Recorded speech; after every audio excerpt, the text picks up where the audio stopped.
The first time Gertrude Easton saw the Langston ranch, she nearly drove her wagon past it without a second glance, because nothing about those weathered fence posts and that iron-dark gate invited a soul to stop. It was the autumn of 1882, deep in the New Mexico territory, where the land rolled out in every direction like a worn quilt tossed over the bones of giants. The sky above the Sangre de Cristo foothills was the kind of blue that made a person feel simultaneously enormous and infinitely small. Gertrude had come from St. Louis by train to Santa Fe, and from Santa Fe by hired wagon to the land office in the town of Millhaven. And from Millhaven she had driven her own rented rig another 6 miles southeast along a road that was more suggestion than fact.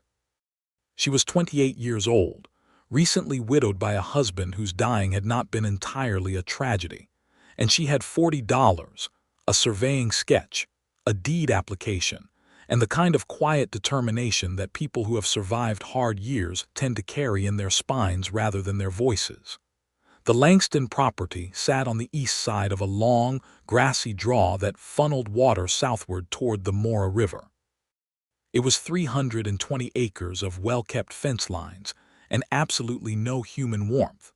There was a main house built of adobe and timber that looked solid and competent, a large barn painted a red so faded it had become the color of old rust, and several outbuildings arranged in the kind of practical order that suggested their owner valued function over everything else in this world. There were no flowers near the porch, no rocking chair on the steps, no dog trotting out to investigate her wagon, just the slow creak of a windmill and the distant sound of cattle somewhere beyond the first rise. Gertrude's claim was the 160 acres immediately east of the Langston fence line. She had found it on the map at the land office, a parcel that the clerk, a thin young man named Harold Webb, had described as, quote, unclaimed and with a reasonable water source. What Harold had not mentioned, perhaps because he did not think it relevant, was that the parcel sat directly adjacent to the most famously unfriendly ranch in Millhaven County. She found that out from Me Doherty, who ran the boarding house in town where Gertrude spent her first 2 nights. Me was a large, generous woman who expressed her opinions as casually as other people breathed, and over supper on the first evening she had fixed Gertrude with a look of genuine maternal concern. "You filed on the Whitmore parcel," Me said. "I did. East of the Langston fence line runs to the ridge. Lord above, child, you know who David Langston is." Gertrude had cut a piece of her bread and spread butter across it. "I know he owns the land beside mine. He owns half the draw. Has since his father died back in '79. Young man, probably 31 or 2 by now. Built that place up himself after his father left it near to ruin, and now he has got it running so well that most folks in the county would call it the finest small operation in the territory. Good cattle, good water, good land. Then he sounds like a successful neighbor. He sounds like a ghost," Me said flatly. "He does not come to town except maybe 4 times a year and then only for supplies.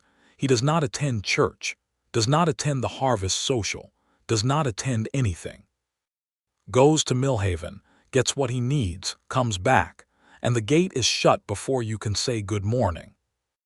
Had a hand working for him, boy named Tomas Reyes, good boy from the Mora Valley, and even Tomas said the man barely spoke 2 sentences together all day long. Tomas left after a year.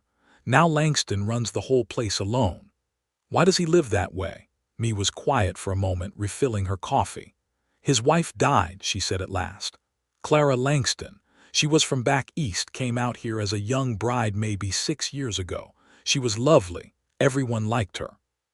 She died of childbed fever in the winter of '79, same year his father died. Lost the baby too. After that, David Langston just pulled everything in close and shut the door, and nobody has been able to open it since." Gertrude had held her coffee cup in both hands and thought about what it meant to lose 2 people at once like that. She understood loss.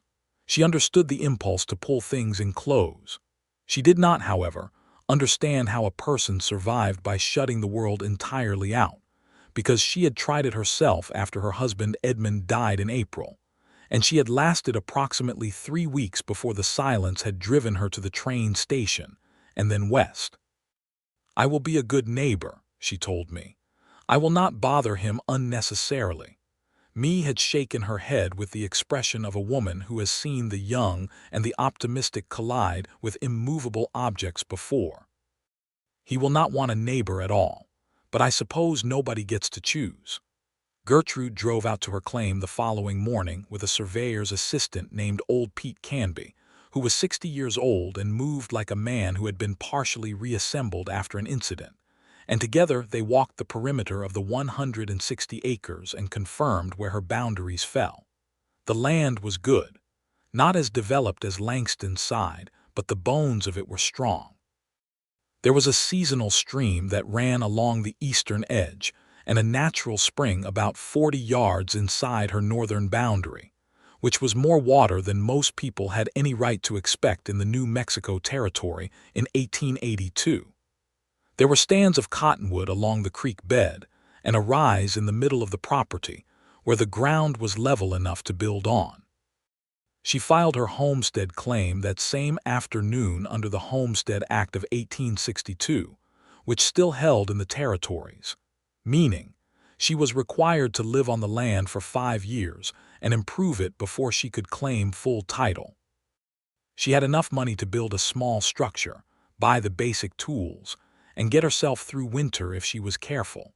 She was a woman alone, which the land office clerk had noted with visible uncertainty, but there was no law that said she couldn't do it, and Gertrude had learned early that when men looked uncertain about your right to something, the most effective response was to simply proceed as if their uncertainty was none of your concern. She hired a man from Millhaven named Cal Briggs and his 2 teenage sons to help her raise a 1-room soddy with a timber frame on the rise she had chosen. It took 3 days. By the end of the 3rd day she had walls, a roof, a stone chimney that Cal Briggs declared was the soundest thing his boys had built in their young lives, and a door that faced west, which meant that on the evening she spent her first night on her own land, she could sit in her doorway and look out across the draw and see, in the far distance, the lit window of the Langston house like a single yellow eye in the dark. She wondered if he could see her lamplight too. He could. David Langston saw the light in the soddy on the first evening it appeared, and his reaction was not fury exactly, though it was not far from it. He set down his coffee, went to the window, and looked at that small warm glow for a long moment. Then he went back to his chair and opened the almanac he had been reading and told himself it was nothing. A squatter, probably. Someone who would file a claim and fail at it within a season like so many did, and then the land would sit empty again and things would go back to the way they had been, which was how he needed them to be. He told himself this several times over the following week. Then on the 8th day, while he was mending a stretch of fence along his eastern line, he heard wagon wheels and looked up to find a woman driving a rig toward him from across the draw. She had dark auburn hair pinned up under a sensible hat and wore a working dress of sturdy brown cotton with a canvas apron over it, and she guided the horse with the ease of someone who had spent time behind a team. She pulled up about 20 feet from the fence line and climbed down before he could figure out what to do with his face. "Good morning," she said, walking toward him. "I am Gertrude Easton. I have filed on the parcel east of your line. I wanted to introduce myself." David Langston looked at her for a moment with the eyes of a man who has gone a very long time without being surprised, and found the sensation unpleasant. He was tall, with wide shoulders that had been built by real work rather than ambition, dark brown hair gone a little long at the collar, and a face that might have been handsome if it had remembered how to be anything at all. His jaw was set in a way that looked like it had been set for years. His eyes were a particular shade of gray-green that reminded Gertrude, unexpectedly, of late afternoon light over still water. "David Langston," he said. His voice was low and used carefully, like a tool he had learned to handle with minimum motion. "I know," she smiled, not a flirtatious smile, a practical one. Me Doherty told me a good deal about the county. She mentioned you." Something moved behind his eyes. Not warmth exactly, but something adjacent to it, like the shape of a thing that had once been warm. "What brings you to New Mexico territory, Miss Easton?" "Mrs. Easton," she said, not unkindly. "I am recently widowed. I wanted land of my own. I had enough money to file and enough sense to choose a parcel with water."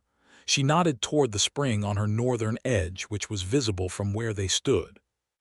"I plan to build a proper house come spring, run some chickens and a kitchen garden through winter, and by next summer I want 2 or 3 dairy cows." He stared at her. "You intend to winter there, in that soddy?" "I do. Alone?" "Yes." The pause that followed was the kind that contained a great deal. He looked at the soddy on the rise, then back at her, and she had the clear impression that he was cycling through several responses and discarding them one by one. "That is your business," he said finally. "It is," she agreed pleasantly. She pulled a small cloth bundle from the pocket of her apron. "I brought bread. Me Doherty gave me her starter, and I made my first loaves yesterday. I always bake too much when I am learning a new oven." She held the bundle out across the fence line. He looked at it the way a man looks at something he suspects might be a trap. "It is just bread, Mr. Langston." He took it. She said good day, climbed back onto her rig, and drove back across the draw. David stood at the fence with the bread in his hand for a full 2 minutes before he turned and walked back toward his house.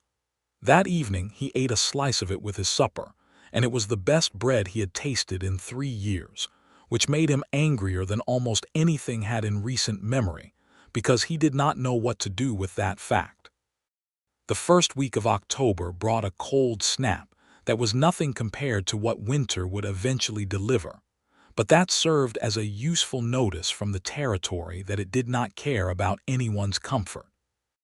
Gertrude spent those cold nights under every blanket she owned and kept the fire in her little stone hearth burning through to morning, and during the days she worked.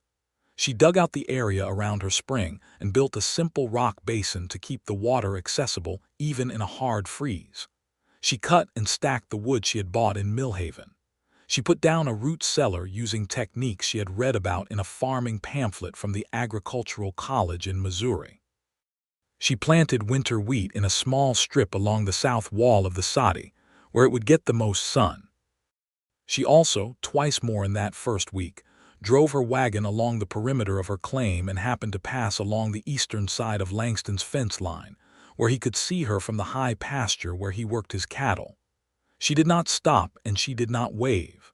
She simply drove, and if he watched her from the distance, she could not have said. But he did watch. He told himself he watched because any new neighbor was a practical concern.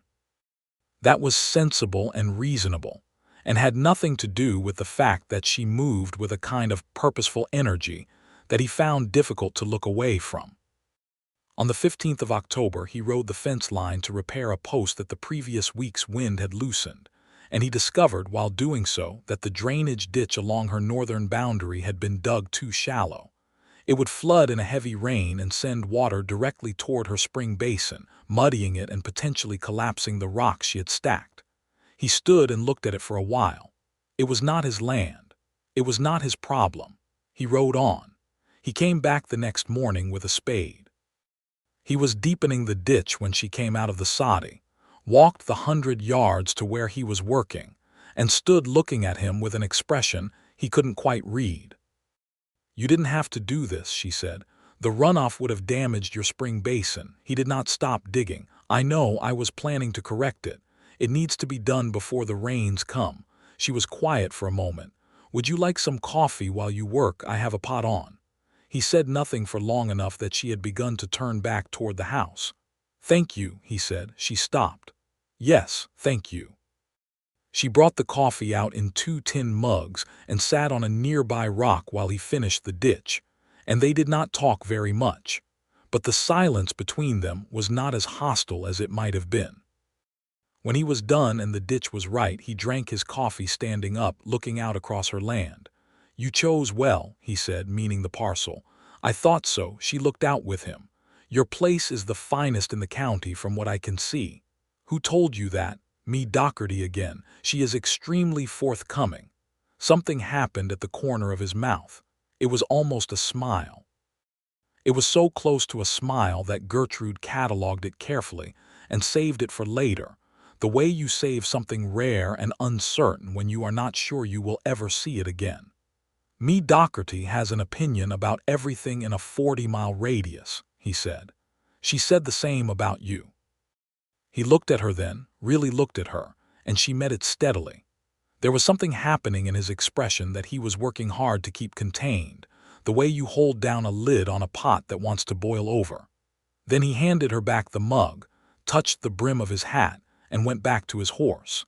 He came back 4 days later with 2 fence posts he said he had spare, because he had noticed her eastern fence was one short for the run along the creek. She accepted them without making a fuss about it, and offered him corn bread she had made that morning, and he took it without making a fuss about that. This was how it began. Not with declarations or drama, but with fence posts and corn bread, and the slow, patient business of 2 people noticing each other across a boundary line. October gave way to November, and November brought the cold down from the mountains in earnest. The nights in the Sangre de Cristo foothills in 1882 could drop below freezing by the middle of the month, and Gertrude, who had grown up in Missouri and thought she knew cold, discovered that the high desert had its own particular way with wind that made 30 degrees feel like something personal and mean. She kept the fire burning. She kept busy. She made curtains for her one window from flour sacks. She wrote letters to her sister in St. Louis. She baked, because baking kept the soddy warm and the results were always useful. She brought a loaf to the Langston fence line on the first genuinely cold morning in November, and this time, instead of leaving it over the post and driving away, she found David already there, tightening a wire strand that had gone slack in the overnight freeze. He saw her coming and waited. "I have not seen you in town," she said, handing the bread over. "I get what I need when I go." He set the bread on a post carefully, like it mattered. "I was there last week. Harold Webb at the land office asked after you. He wanted to know if the new neighbor was causing you any trouble." "What did you tell him?" "I told him you had done more work on my property in the past 3 weeks than any neighbor I have ever had, and that if that was trouble I would take more of it." She paused. He looked confused. Harold Webb is confused by most things. He is very young. He is 22, old enough. He looked at her. "How old are you, if you don't mind my asking?" 28, she said. "You?" 32. She nodded as if this confirmed something she had already guessed. "Me said you built the ranch back up yourself after your father let it slide." "That is accurate. That is a great deal of work for one person." "Yes." He looked out over his land, and she could see in his profile the thing that was always there when he spoke about the ranch, a sort of compressed pride that he seemed to think it would be inappropriate to express fully. "It took 3 years to get it right. You should be proud of it." He said nothing. "David." It was the first time she had used his given name, and she felt him register it without visibly reacting. "It is all right to be proud of something you built." He turned and looked at her for a long moment. The wind was pulling at the brim of her hat, and she had a hand up to hold it. There was a spot of red in each of her cheeks from the cold, and her eyes were very clear in the gray morning light. He thought, suddenly, and with a force that surprised him, that she was the most alive-looking person he had seen in a very long time. Not just pretty, though she was that too, but alive in the way that some people are, as if they are running at a temperature slightly higher than everyone else. "You are not what I expected," he said. "What did you expect?" "I don't know." "Someone who would fail and leave by Christmas." She laughed. It was a real laugh, not performed. It changed her whole face. "I have no intention of failing and leaving by Christmas, Mr. Langston." "David," he said. And then, as if the word had surprised him too, he picked up the bread and his tools and walked back toward the house. She drove home smiling into the cold wind. In the second week of November, a rider came through the draw looking for grazing rights. His name was Silas Cord, and he worked for a large cattle operation out of Cimarron that had been systematically pushing smaller landholders and homesteaders out of grazing land across the county for the better part of 2 years. He rode up to Gertrude's soddy on a Wednesday morning while she was outside splitting wood, a big man on a big horse with the studied ease of someone accustomed to being looked at nervously. "Ma'am," he said, touching his hat with the precise courtesy of a man who uses courtesy as a tool, "I understand you filed a homestead claim on this parcel." "That is correct," Gertrude said. She set the axe handle against the chopping block but kept her hand on it. "My employer, Mr. Calvin Ashby, has been running cattle across this draw for the past 3 seasons under an informal arrangement with the previous holder. He would like to continue that arrangement. He is prepared to be generous." "My claim was filed legally at the land office in Millhaven on the 3rd of October, Gertrude said. "It is in my name. I live on it. I improve it. There is no arrangement to continue." Cord's expression remained pleasant. "Mr. Ashby is a reasonable man, but he does have certain interests in this corridor that he takes seriously." "I am sure he does." She picked up another log. "Good day, Mr. Cord." He sat on his horse looking at her for a moment, then touched his hat again and rode south. She watched him go, and then she stood very still for a moment, thinking, before she went inside and wrote down everything that had been said, and the time and date, because her husband Edmund had been a lawyer before he was a drunk, and the one useful thing he had ever taught her was to document everything. That afternoon she drove over to the Langston fence line, not because she needed help exactly, but because David was the only person within 6 miles who she actually knew, and she had a feeling that Silas Cord and Calvin Ashby were a name worth knowing about.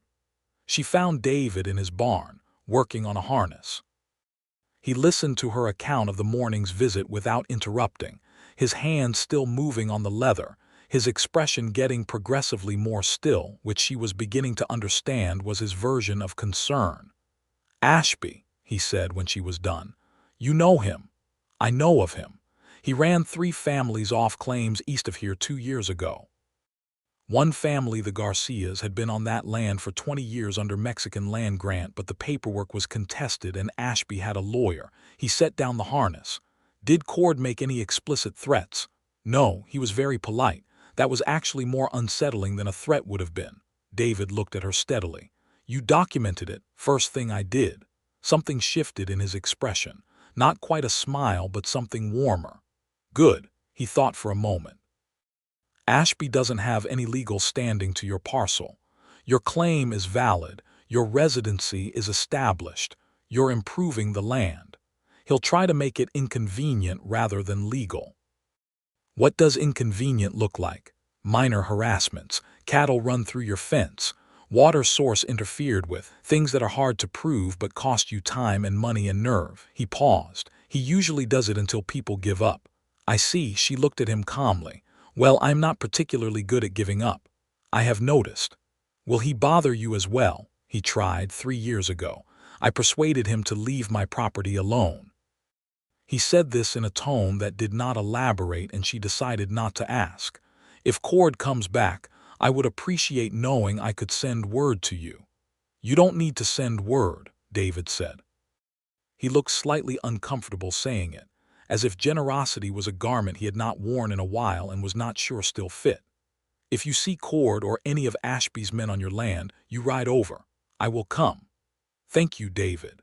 He nodded once and picked up the harness again, and she went home, and that night she lay in her bunk in the soddy listening to the wind and felt, for the first time since arriving in New Mexico territory, something she tentatively identified as not being alone. Through November and into December, the visits between the 2 properties became a rhythm neither of them had officially agreed to, but both had begun to depend upon. It was every few days at first, then more frequently as the weather made it practical to check on each other with a kind of utilitarian logic that served as cover for the fact that they simply wanted to. David's chimney cap needed fixing, and Gertrude had the right kind of metal screws left over from her own chimney construction. Gertrude's horse threw a shoe, and David had the tools to deal with it. He needed to know where the seasonal creek on her land ran after the first heavy rain, because it affected drainage on his eastern pasture. She had questions about cattle that only someone with real experience could answer, and he had answers that were genuinely useful and delivered without condescension, which she found so refreshing she could have wept. They talked. Slowly at first, the way two cautious people talk when they are not sure yet how much of themselves it is safe to reveal. He told her about the ranch, about his father, about the years of work. She told him about St. Louis, about her sister, about the decision to come west. She did not, in those early weeks, talk about Edmund. He did not, in those early weeks, talk about Clara. But the shape of those absences was present in both of them, and they each recognized it in the other the way survivors of the same kind of weather recognize each other. He came by on the first Saturday in December and found her on the roof of the soddy, checking for places where the sod had shifted and might let in water when the snow came. He stood below looking up at her with an expression of genuine alarm. "What are you doing up there?" "Winter inspection."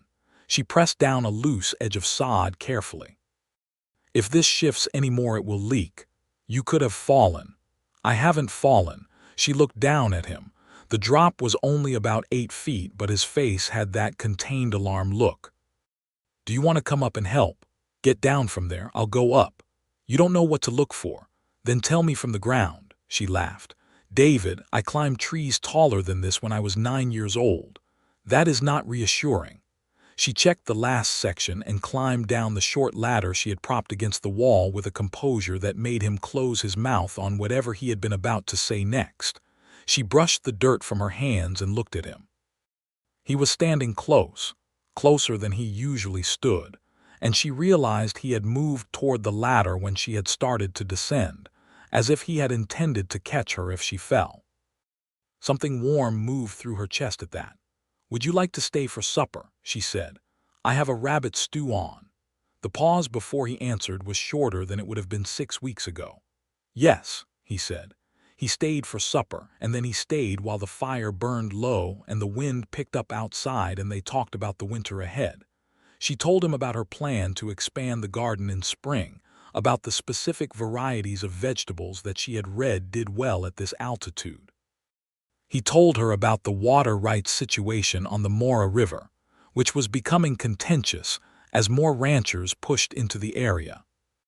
He had a practical, comprehensive knowledge of everything related to this land and this county, and he shared it without hoarding it, which was another thing about him she found unexpectedly moving.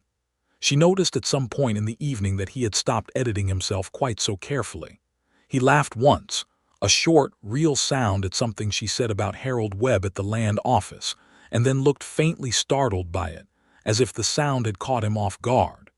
"You do that sometimes," she said. "Do what?" "Look surprised when you laugh." He looked at the fire. "It has been a while," he said quietly, "since there was much occasion for it." She did not push at that. She let it sit in the warm air between them. "Well," she said, "I laugh a great deal, I'm afraid. I hope it won't annoy you." He looked at her. The firelight was doing something to the color of his eyes, deepening the green in them, and his face was more open in this moment than she had seen it. "It won't annoy me," he said. He rode home an hour later under a sky so thick with stars that the darkness between them seemed almost incidental. And for the first time in 3 years, David Langston thought, involuntarily and without any defenses up to stop it, that it might be possible to look forward to something. He was alarmed by this thought. He sat with it for several days, poking at it warily, expecting it to collapse or reveal itself as something dangerous. It did not collapse. He could not entirely get rid of it either. In the middle of December, Cord came back. It was a Tuesday morning, clear and cold, and Gertrude was drawing water from her spring basin when she looked up and saw 3 riders crossing her land from the south, coming in through a gap in her fence that had not been there the day before. Cord was in the lead. The other 2 were men she had not seen before. She set down the bucket and stood up. "Mrs. Easton," Cord said, reining in about 15 yards from her. "Mr." Ashby asked me to relay his continuing interest in a grazing arrangement for the draw corridor. I gave Mr. Ashby my answer in November. She kept her voice level. His men have crossed my fence line without permission. That gap did not exist yesterday morning. Cord's pleasant expression did not change. Fences come loose in cold weather, ma'am. 3 fence posts don't simply come loose simultaneously in cold weather. Mr. Ashby is prepared to offer $150 for a seasonal grazing easement across the northern section of your claim. That is a generous offer for a woman starting out alone. That woman starting out alone is going to ask you to turn your horses around and leave her property. Cord leaned on his saddle horn and looked at her with a patience that was designed to be threatening. Mr. Ashby is a patient man, ma'am, but his patience has limits. A sound reached all of them then, the sound of a horse moving at a good clip from the direction of the Langston property. David came through the gap in the fence that Cord's men had made, and the sight of him on his big bay gelding, moving with the complete ease of someone who belongs absolutely to the land he rides on, had an immediate effect on all 3 of Ashby's men. They straightened. Their horses shifted. Something recalibrated in the air. David pulled up beside Gertrude without looking at her. He looked at Cord. "Silas," he said. "Mr. Langston." Cord touched his hat. The pleasantness had developed a layer of care underneath it. "You are on Mrs. Easton's property. Her claim is registered, her residency is established, and she has asked you to leave." David's voice was entirely calm. It was the calm of someone who does not need to be loud to be understood. "Tell Calvin Ashby that the Whitmore parcel is closed to him. Tell him also that if I find his men on Mrs. Easton's land again, I will ride to the county seat in Mora and file an affidavit with the territorial marshal. I have documentation from 2 years ago that will interest them." Whatever Cord knew about those 2 years ago was enough. He straightened, nodded once, and turned his horse. The other 2 men followed. They rode south through the gap they had made and did not look back. Gertrude watched them go. When they were out of earshot, she let out a slow breath. "How did you know to come?" she said. "I saw the riders cross the draw from my high pasture." "You were watching." A pause. "I was mending fence on the upper line. I happened to see." She looked at him, at his profile as he watched Cord's retreating figures. The morning light was low and cold and very clear, and she thought that he was, in this moment, the most capable-looking person she had ever seen. Not in a way that made her feel small or managed, in a way that made her feel like the territory itself was slightly less hostile than it had been an hour ago. "Thank you," she said. He finally looked at her. "Are you all right?" "Yes."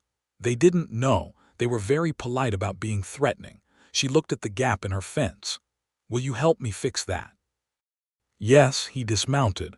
"Let me get the posts from my saddlebag."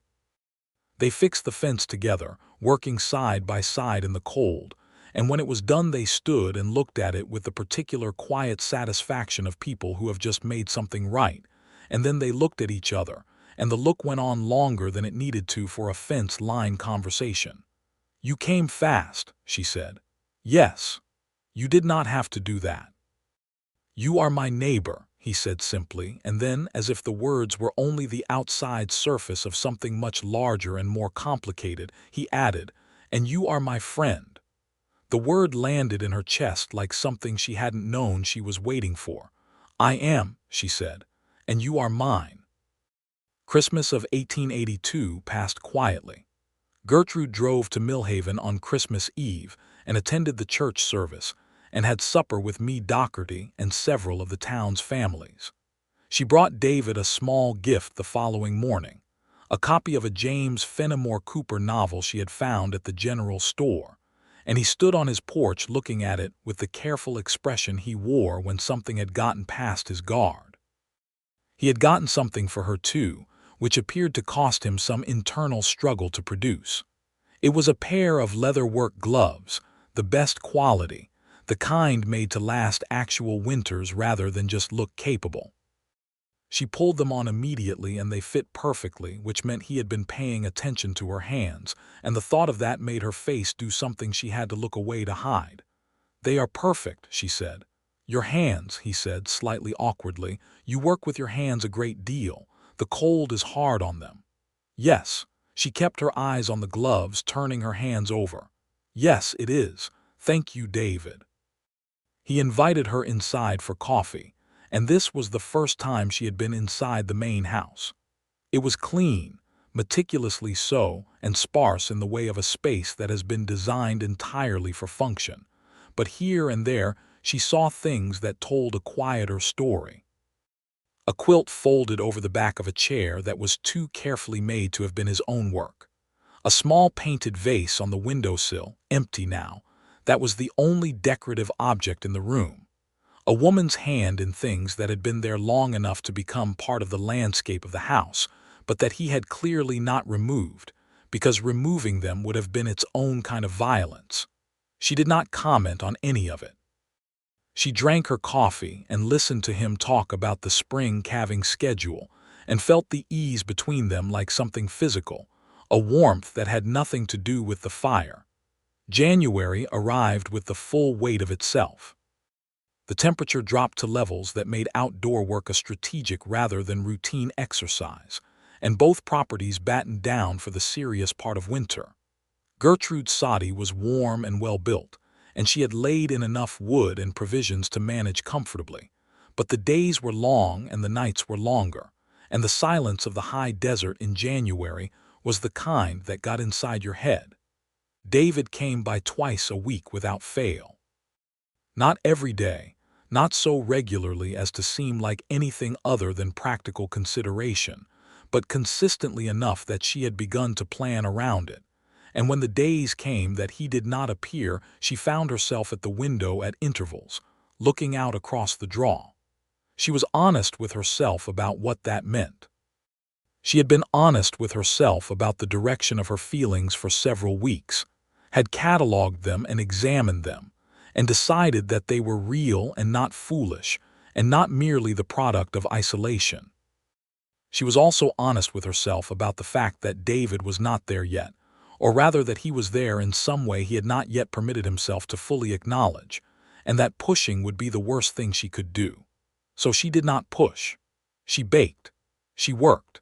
She talked with him about practical things and laughed at the right moments and let him find his own way toward whatever it was they were building, which was happening as surely as the spring was coming, even if neither of them had named it yet. In the third week of January, he came by during a light snowfall to help her reinforce the south wall of the soddy, which had developed a concerning lean after a particularly wet week. They worked in the snow with a companionable efficiency, shoring up the wall with additional timber framing he had brought over in his wagon, and when they were done, they went inside to warm up, and she made coffee, and they sat at the small table she had built from salvaged lumber, and he told her about the worst winter he had ever seen on this land. It was the winter of 1880, he said. He had been alone by then. The ranch hand he'd had at the time had gone south for the season, and a blizzard had come in off the mountains that pinned him indoors for 11 days. He had run out of coffee on the 4th day, which had been the actual low point. He had read every book he owned twice over. He had talked to the cattle through the barn wall. He had, at one point, carried on a debate with himself about the relative merits of staying in New Mexico versus selling the ranch and going back to his family in Virginia. "What decided you?" Gertrude asked. "I looked out the window on the 9th day and the snow had stopped and the sun came out on the land and it was the most beautiful thing I had ever seen." He turned his coffee cup in his hands, "and I knew that I would never be able to leave. Whatever else happened, I could not leave this place." "Your father built it," she said carefully. "My father started it. I built it." He said it without bitterness but with the precision of someone for whom the distinction mattered. "My father was not a careful man. He loved the idea of the ranch more than the reality of it. He drank, and he made promises he couldn't keep, and he let things fall apart around him. When he died, I inherited the debt and the land and a pair of feelings I still haven't entirely sorted out. Both of those things can be true at once," she said, "loving someone and being failed by them." He looked at her across the table. The snow was still falling softly outside the single window, and the lamplight was making the small room feel warmer than its size warranted. "Yes," he said, "they can. I know something about that." She wrapped both hands around her cup. "Edmund, my husband. He was a lawyer, a clever man. He had a way with words that was extraordinary when he was sober. He was not sober very often in the last 3 years of our marriage." She paused. "Died of the drink in April, and when he died I felt two things at once that seemed like they should not be able to coexist: grief and relief. I have been working out how to feel about that ever since." The silence that followed was not empty. It was full of recognition. "I did not love Clara the way I should have," David said quietly. It was clearly something he had never said out loud before. He said it the way you say a thing you have been carrying too long alone. "I was responsible to her. I cared for her. But I had married her quickly, for reasons that made sense at the time, and she came out here and she was alone a great deal while I worked, and I think she was unhappy in ways she did not know how to tell me. And then she died." He stopped. "And I have spent 3 years wondering what I should have done differently, and also whether any of it would have mattered." Gertrude reached across the small table and put her hand over his. He looked down at her hand. He did not pull back. He turned his hand slowly until his palm was up and her hand rested in it, and he held it with a gentleness that seemed like it had been kept in reserve for a very long time.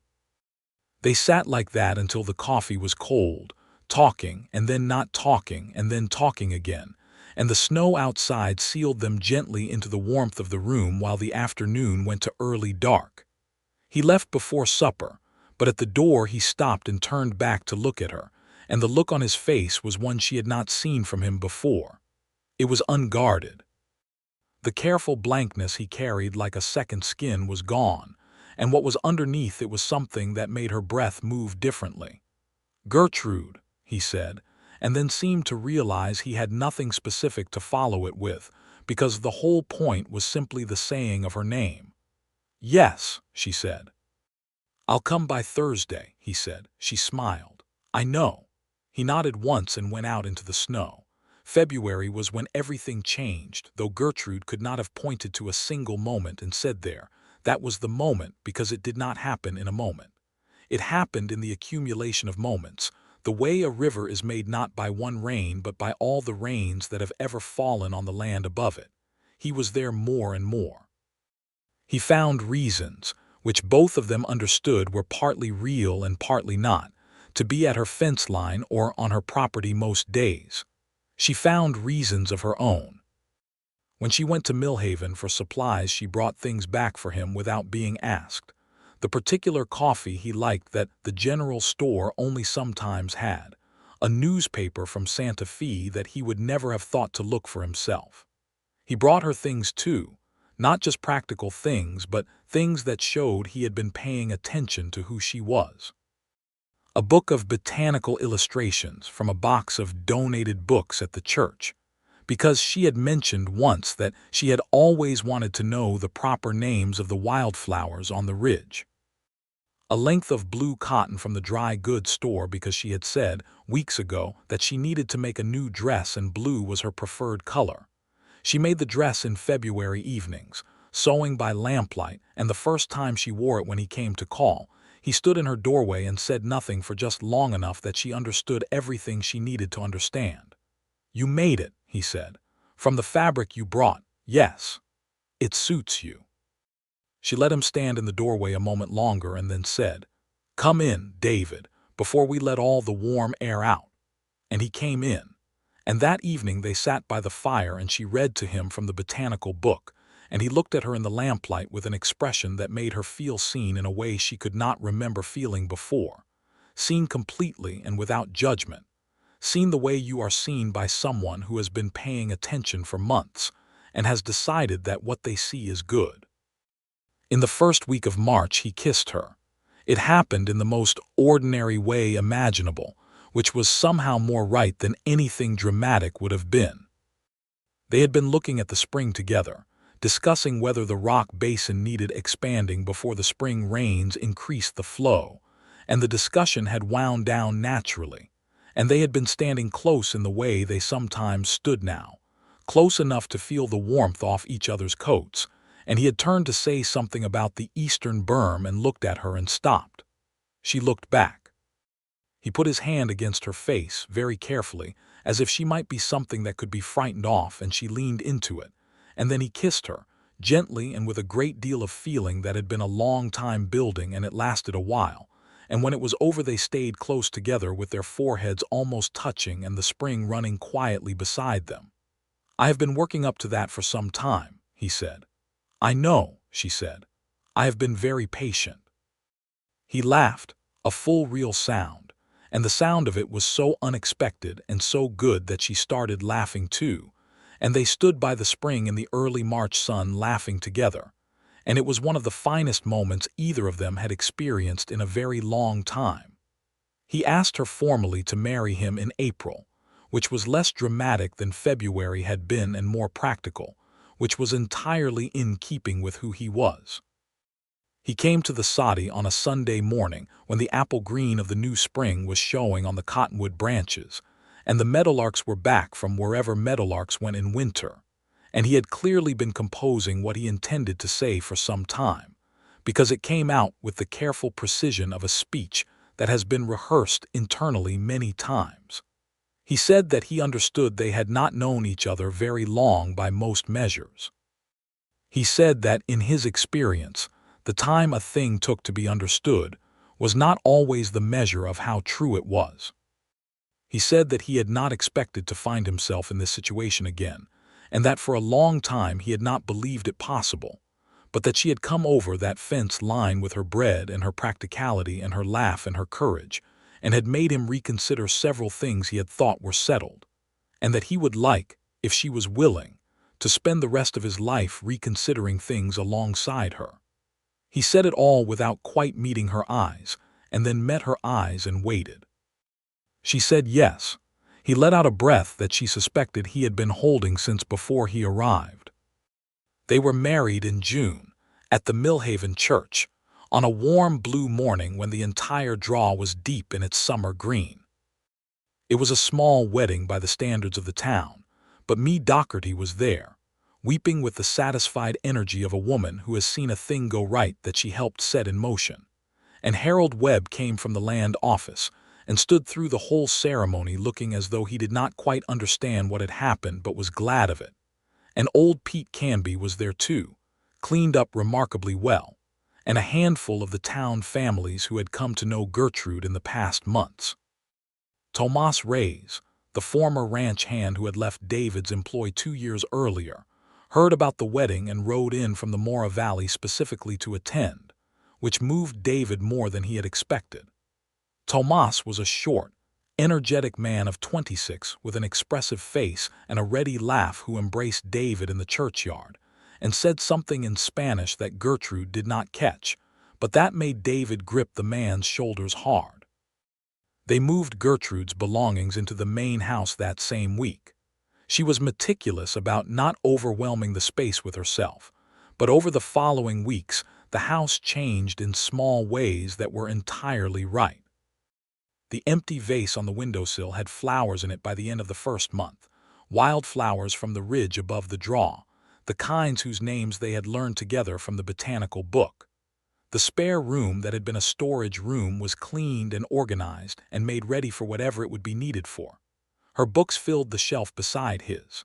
Her kitchen things joined his, which were functional but few, and the kitchen became a different room entirely, warm and purposeful. She kept the homestead claim for the year remaining on her 5-year requirement, which meant that legally she was still improving the parcel next door even as she lived with David. She went over regularly to keep the soddy in good repair and tend the wheat strip and the growing kitchen garden she had planted along the south wall. In practical terms, the two properties were run as one, which made sense for the land and for both of them. David did not have to be told to help with her parcel. He worked it as naturally as he worked his own. Tomas Reyes came back in July and asked if there was work.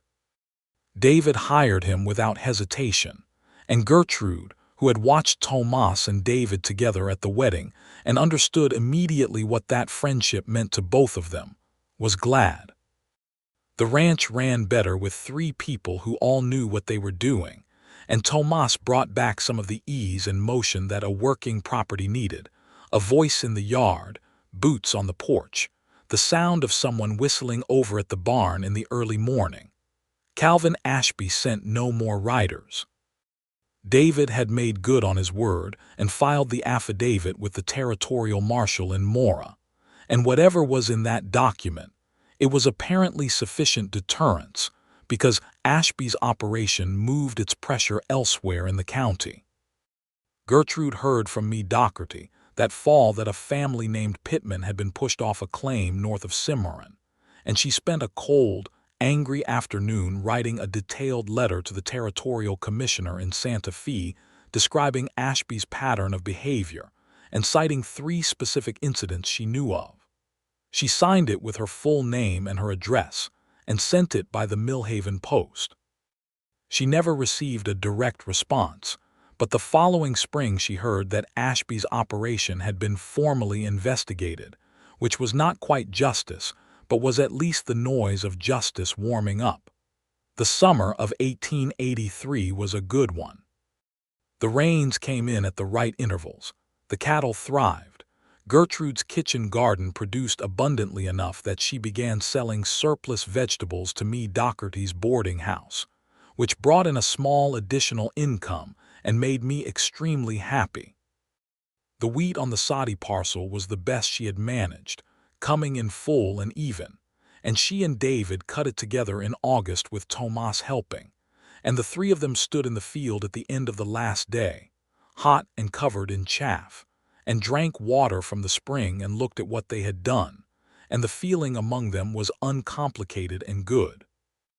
She had told David about Edmund more fully over the months of their marriage, had given him the whole story in pieces: the early years when Edmund had been brilliant and promising, the slide into drinking, the ways that an intelligent man could use his intelligence to construct an airtight explanation for everything that was happening that kept everyone, including himself, from looking at the actual truth.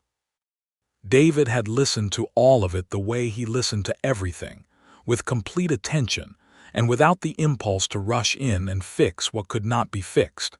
He simply bore witness to it, and she found that witnessing was sometimes the most generous thing a person could offer.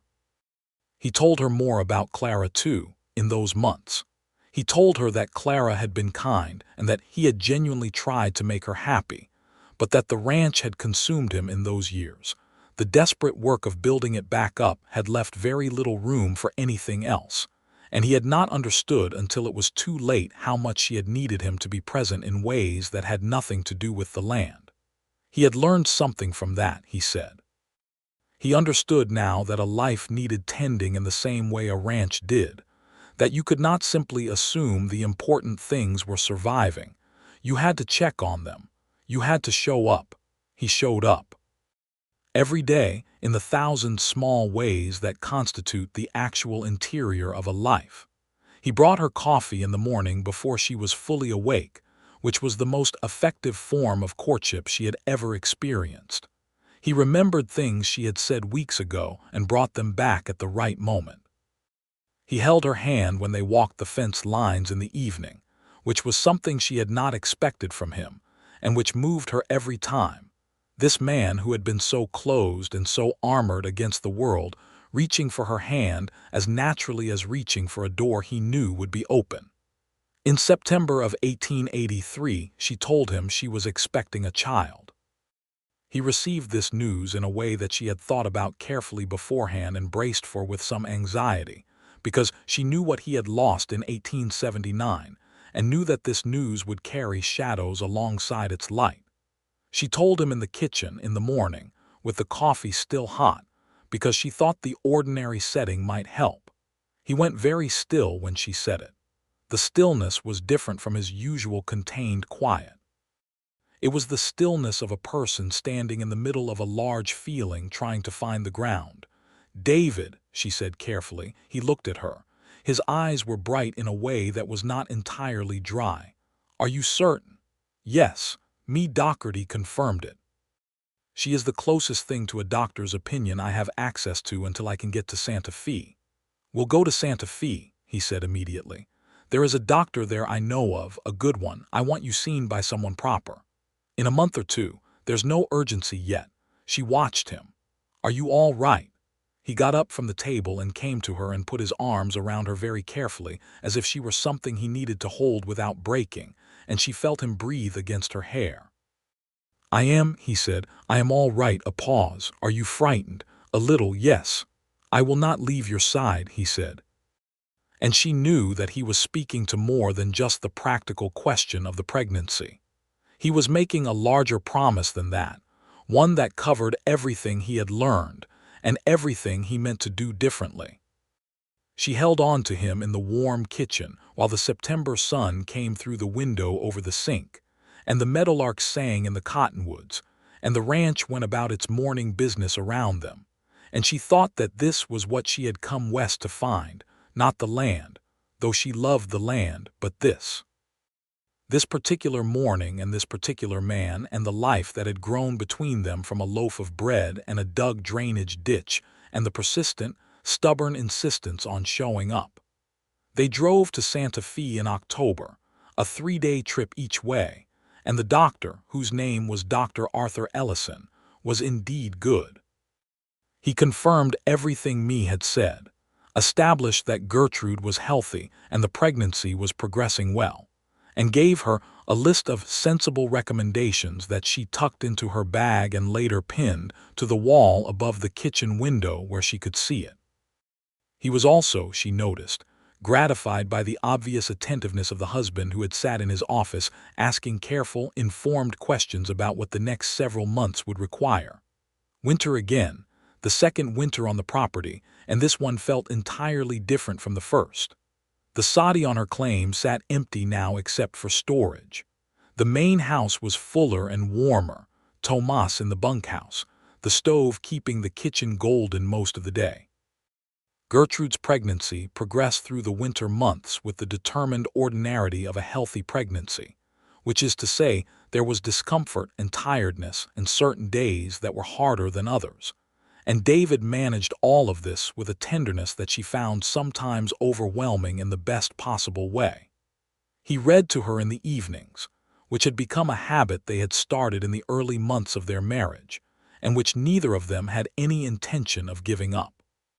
He had a good reading voice, lower and more expressive than his speaking voice, and she lay on the settle by the fire with her head on a cushion and listened to him read Cooper, and then Dickens, and then, in January, a complete agricultural manual that they both found simultaneously dull and essential, which made the reading of it funnier than it had any right to be.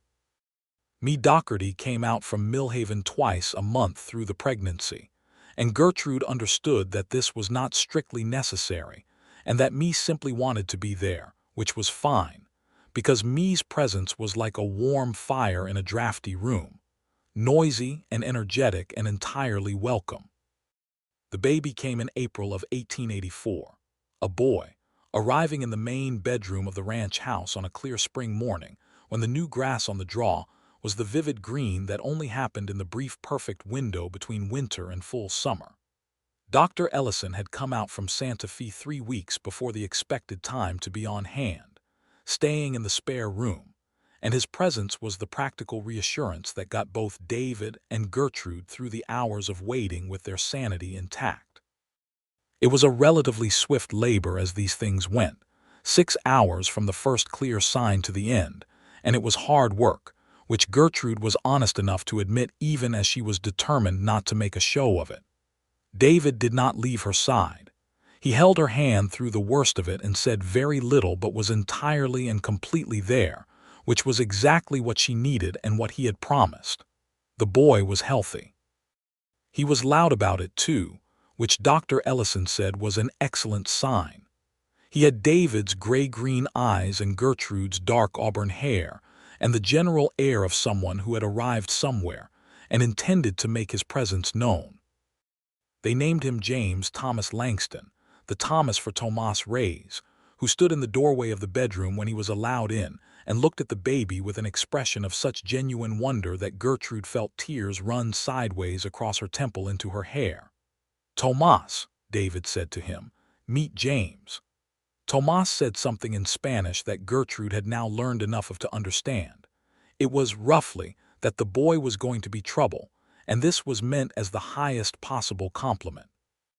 The spring and summer of 1884 passed in the way of years that are genuinely good, which is to say they were full and busy, and sometimes exhausting, and occasionally difficult and overall suffused with a quality of rightness that made even the difficult days bearable. James was an excellent baby, by the measure of not being excessively difficult, though he did have opinions about his schedule that he expressed with considerable volume.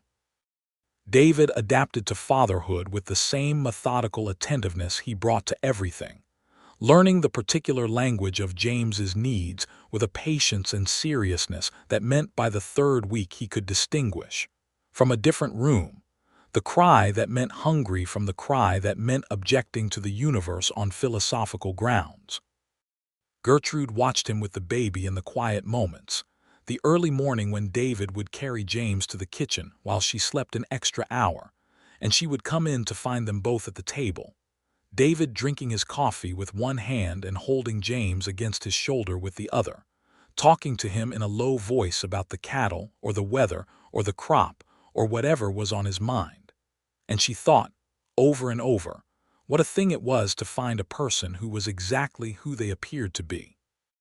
That fall, Gertrude's 5 years of homestead residency still had 2 years to run on her original claim, but the land was fully improved and producing and connected to the Langston operation in every practical way. She and David had already begun discussing the formal merger of the 2 parcels, which would require some paperwork at the land office in Millhaven and an expansion of the official property description. Harold Webb, who had grown somewhat less confused since 1882 and had a quiet admiration for what Gertrude had built, was reportedly already looking forward to handling the documentation. In October, she went to Millhaven with James in a basket in the wagon, and me Docherty held him for 2 solid hours in the boarding-house parlor while Gertrude handled her business and then drank tea and told me every detail of the past 6 months, which me received with the complete attention of someone conducting an oral history. "You look different than when you came," me said. She was not being poetic. She was observing. "I am different," Gertrude said. "Happy," me said, as if confirming something she had gambled on and won. "Yes." Gertrude looked at James in me's arms, at his round, serious face, and his gray-green eyes tracking something above me's shoulder with the intense, unfocused attention of the very young. "Yes, me. Very." The second winter was not as harsh as the first had been. They made it through with the comfortable efficiency of a household that knows its own rhythms. James began to take notice of the world in the particular alert way of babies who are deciding whether or not they approve of it. He approved of his father's voice and of the sound of cattle in the morning and of the particular lamp that hung over the kitchen table. He had mixed views on cold air, which was understandable. Tomas had, in the months since James's birth, become so woven into the life of the ranch that it was hard to remember a time when he had not been there. He was the kind of person who made everything run slightly better by being present, not through any dramatic intervention, but simply because he was competent and cheerful and committed, and because the easy friendship between him and David, restored after the years of separation, added a warmth to the working life of the place that had been absent before. In the second spring, 1885, a woman came through the territory selling fabric and notions from a wagon, a traveling merchant, a Tejana woman named Rosa Delgado, who spoke both Spanish and English with equal confidence, and who stopped at the Langston ranch on a Tuesday in April, because she had heard there was a household there with a new baby, and new households with new babies were reliable customers. She was 30 years old and practical and funny, and had a way with Tomas Reyes that was immediately apparent to everyone who observed them for more than 3 minutes. Gertrude, who was very good at not interfering in other people's business while also being completely aware of it, found reasons to invite Rosa to stay for supper, and then to stay the night since the next town was far.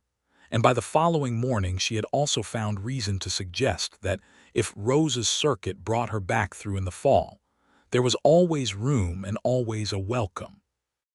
Rosa came back in July, and again in September, and by October she and Tomas had reached an understanding that pleased everyone on the property, though Tomas expressed this by becoming briefly even more energetic and competent than usual, which David noted with an entirely straight face and said nothing about. The 5-year mark on Gertrude's homestead claim came in October of 1887. By then James was 3.5 years old, had the run of the ranch in the supervised way of ranch children who know every fence, gate, and animal and shortcut, and had a vocabulary that included the Spanish words Tomas had been teaching him since infancy alongside the English ones his parents had provided, and who had recently announced with great certainty that, when he was grown, he intended to run the cattle himself. A declaration that David had received with the expression of a man who has just been told something he has been hoping for in the quietest part of himself. Gertrude was also, by October of 1887, expecting again. This had been a longer road than James. 2 years of hoping and one lost pregnancy in the middle of it that had been a grief they had borne together, quietly and without drama, in the way that losses between people who trust each other tend to be borne. The new pregnancy had been confirmed by Dr. Ellison in Santa Fe in September, and it was proceeding well, and this time Gertrude felt something she had not felt quite the same way the first time, a deep, rooted certainty that was less about what could go wrong and more about what was already right. The formal title to the original homestead claim transferred to Gertrude in full in October of 1887, and within the week she and David had the 2 parcels formally combined into a single property at the Millhaven Land Office, now 480 acres in total, running from the western edge of the draw to the eastern ridge and south along the creek to the Mora corridor. Harold Webb handled the paperwork with visible satisfaction, and when they came in to collect the final documents he shook David's hand and then, with a kind of courage that appeared to cost him something, he also shook Gertrude's, which she accepted with the gracious warmth of someone who knows that progress is sometimes quiet and therefore worth acknowledging. The second baby arrived in late March of 1888, a girl this time, and she announced her arrival even more emphatically than James had, which Dr. Ellison said was either an excellent sign or a preview of her future personality, probably both. She had Gertrude's auburn hair and David's eyes, and an air of determined inquiry about her from the first moment she was coherent enough to have one. They named her Clara Me Langston. The Clara was for David's first wife, which was Gertrude's suggestion, made quietly one evening in February when they were discussing names, and the look on David's face when she made it was one she would keep with her always. Not heartbreak, because the heartbreak had been done with for a long time now, but gratitude, the deep particular gratitude of someone who has been understood completely, and found it did not frighten the other person away. Me Doherty, upon learning of the name, said nothing for a full 30 seconds and then embraced Gertrude with a fervor that made James, who was watching, press himself against his father's leg in alarm. "It is all right," David told him. "Me is crying," James said. "Yes." "Is she sad?" David looked at me and then at his wife and then back at his son with the expression of a man who has been, over the past 6 years, educated in a great many things. "No," he said. "She is very happy." Happy can look like that sometimes. James considered this. "Oh," he said, with the philosophical acceptance of a child who is accumulating information about the world and filing it away. "All right." By the summer of 1888, the Langston Ranch was what it had never quite been, even at its best, full. Not just full of the practical things, the good cattle and the well-kept fences, and the producing garden and the wheat on the old homestead parcel, but full of life in the way that a place becomes when it has been loved by more than one person. The lane from the gate to the house had a row of cottonwood seedlings planted along it, Gertrude's project from the previous fall, thin and hopeful in their first summer of growing. The porch had 2 rocking chairs on it now, which David had made himself over the winter from timber he had milled from a windfall pine on the eastern ridge. The gate, which had always been kept shut in a way that said everything about the man inside, now stood open in the morning until evening. It was not that David Langston had become a different person. He was still himself, still more given to quiet than to noise, still more comfortable with a good piece of land and a practical problem than with the social performance the town sometimes required. But he was himself without the armor now. The careful blankness was gone. In its place was a man who could sit on his own porch with his daughter asleep against his shoulder, and his son at his feet prodding a beetle with a twig, and his wife in the other chair with her coffee and her book, and be so entirely present in the moment that it showed in every line of his body. Tomas Reyes and Rosa Delgado were married in the fall of 1888, a wedding at the Millhaven church that was considerably louder and more festive than David and Gertrude's had been, Rosa having a large extended family in the Mora Valley who arrived in 2 wagons, and celebrated with a conviction that made me Docherty's eyes shine with professional appreciation. They built a small adobe house on the north end of the ranch property, with David's help and Gertrude's enthusiastic input on the interior, and the expanded household settled into its new shape with the ease of people who have been practicing getting along well for several years already. Rosa was a good businesswoman, and had been running her own trade for 6 years. Within the first winter of her settling at the ranch, she had organized the sale of surplus produce and beef through a network of contacts in Millhaven and the Mora Valley that increased the ranch's income measurably. David gave her full credit for this without hesitation, which was not universal among men of the time, and which Rosa noted with the expression of someone who has been dealt with fairly before, but knows it is not guaranteed. Gertrude continued to write letters. She had not stopped after the one to the Territorial Commissioner about Calvin Ashby. She wrote to the Women's Suffrage Committee in Santa Fe, which had been active in the territory for several years. She wrote to the Agricultural College in Missouri about farming techniques specific to the high desert. She wrote to her sister in St. Louis at least once a month, long letters full of the specific vivid details of life on the ranch that her sister read aloud to her own children as if they were stories, which in a sense they were. She also began, in the winter of 1888 and 1889, to write a journal. Not a diary of the day-to-day exactly, though that was part of it, but a record of how things were done on this particular piece of land, the knowledge she had accumulated in 6 years of working it, the things David knew that she had learned from him, the things Tomas knew about cattle that neither of them had known before, the things Rosa knew about trade and commerce that nobody had written down because nobody had thought it worth writing. She wrote it in the plain, direct voice she used when she was most herself, and she did not know what she intended to do with it, only that it seemed important to make a record of what they had built and how they had built it, so that it would exist beyond the 4 of them. The spring of 1889 brought new calves and a bumper wheat crop, and the news from the territorial papers that Oklahoma Territory would open to settlement in April, the Great Land Run, which sent a tremor of speculative energy through New Mexico Territory as people weighed whether to go or to stay.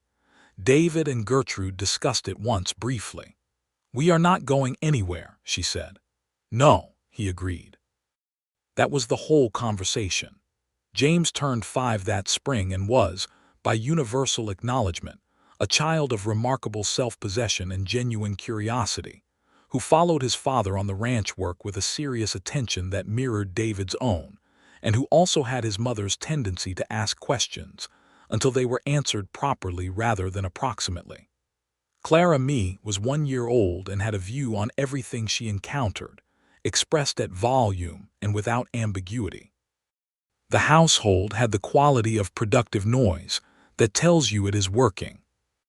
On an evening in May, which was the kind of May evening the New Mexico Territory could produce at its very best, with the air warm and dry and the light going gold across the high grass of the draw, David and Gertrude sat on the porch in their rocking chairs while Tomas put James through his paces in the corral on the small horse they had bought for him in March, and Clara Mee slept in the basket between the chairs, and the world was very still and very good. "Do you ever think about the first day?" she said. "The first day of what?" "The first day you saw me. I drove over to introduce myself, and you looked at me like I was a thunderstorm you hadn't budgeted for." He made the small sound that was his quieter form of laughter. "I thought you would be gone by winter." "I know." She rocked slowly. "And now you are stuck with me." "Yes," he said, and the word had a weight in it that was everything. That was the whole 6 years and the hard seasons and the lost pregnancy and the babies and the fence lines and the kitchen at dawn and the evenings by the fire and the way he had learned to reach for her hand as naturally as reaching for anything else he needed. "Yes, I am well and truly stuck."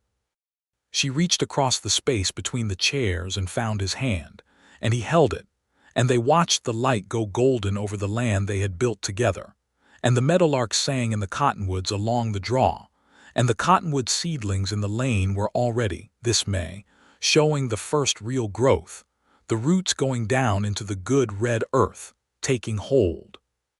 She had come to this land with $40 and a surveying sketch, and the particular quality of determination that does not announce itself, and she had filed a claim on a piece of ground next to the most famously unfriendly ranch in Millhaven County, and she had taken bread to a man who did not want neighbors, and she had come back, and come back again, and come back again after that. He had made his ranch into a place nobody visited. He had built the fences high, and kept the gates shut, and turned his grief and his guilt into the best possible imitation of a man who had everything he needed. He had been, by every external measure, exactly the kind of person whose solitude should have been respected and left intact. But she had filed a claim nearby and visited anyway, and he had, in the end, been incapable of being sorry for it. In the years that followed, the ranch continued to grow in the steady, unhurried way of things that are built on good foundations. James learned to ride properly and had opinions about cattle that were already more sophisticated at 7 than most grown men could manage. Clara Mee, at 3, was a force of nature in small boots who had wrapped Tomas Reyes entirely around her smallest finger and was working on everyone else. Rosa had a son in the autumn of 1890 whom they named David, which made the original David look sideways at the floor and say with characteristic understatement that it was a very fine name, while Gertrude pressed her lips together and looked at the ceiling. The journal Gertrude had been keeping grew into something larger than she had intended. By the winter of 1890, it was 2 volumes, and she had begun corresponding with a woman in Albuquerque who edited a small agricultural publication, and who wanted to print sections of it as a practical guide for homesteaders, particularly women homesteading alone or in unconventional circumstances. Gertrude talked to David about this one evening, expecting to need to explain why it mattered to her, and instead he said immediately and without deliberation that he thought she should do it, that there was no one better place to write it, and that if she needed time to write she should take it and he and Tomas would manage. This was so entirely characteristic of who he actually was, under all the armor he had eventually set down, that she was not surprised. She was still moved by it. The publication ran her first section in the spring of 1891, and the response was considerable. Letters came from women across the territory and from as far as Colorado and Kansas. They wrote about their own claims, their own difficulties, their own questions. She answered every letter because she knew what it meant to be starting out alone with questions and no one close enough to ask. "You have made yourself into a resource," David said one evening, watching her at the table with her correspondence spread around her and her pen moving steadily. "Someone has to be one," she said without looking up. "Yes." He refilled his coffee and went back to his chair and looked at her for a moment with an expression she had catalogued over the years and never been entirely able to describe, except that it was the expression of someone who is exactly where they want to be and knows it clearly. Yes, someone does. By the summer of 1891, the draw between the two original properties, Langston's and the Whitmore parcel that had been Gertrude's homestead claim, was now simply the Langston Ranch, 480 acres of well-managed, productive land in the New Mexico Territory, run by two families who had found each other on either side of a fence line and had been building something together ever since. The gate at the end of the lane was open, had been open now for years. When riders came through the draw, they stopped without anxiety, knowing they would be met with water for their horses and courtesy, and if they came near supper, an invitation that was genuine.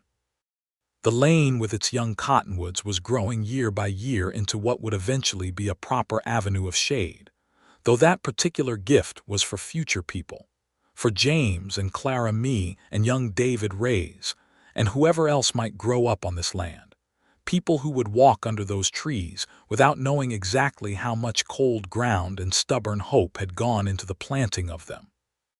On an October morning in 1891, Gertrude walked the full perimeter of the property as she did sometimes when she wanted to think, and also when she simply wanted to feel the land under her feet and remember the original shape of what she had found here. The air was cold and clear and smelled of the sage on the upper slope and the wood smoke from both chimneys below. James was in the barn with David doing the morning work.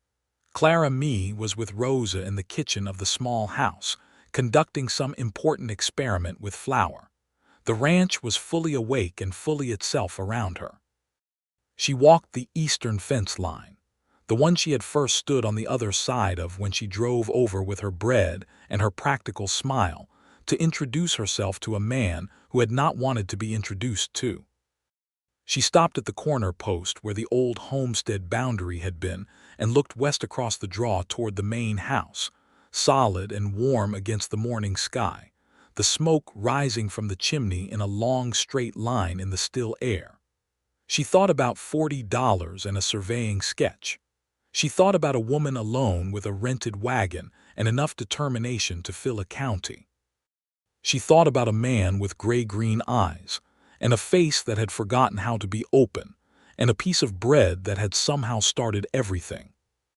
She thought about the 5 years of her homestead residency, the cold winters and the spring muds and the fence posts and the drainage ditch, and the loaves of bread and the gloves that fit perfectly because someone had been paying attention, and the kiss by the spring in the early March sun, and James's first cry in the April morning, and Clara Mee's determined inquiry about the world, and the long evenings by the fire and the letters and the journal and the years of work and the years of love, which turned out to be, in the end, the same thing.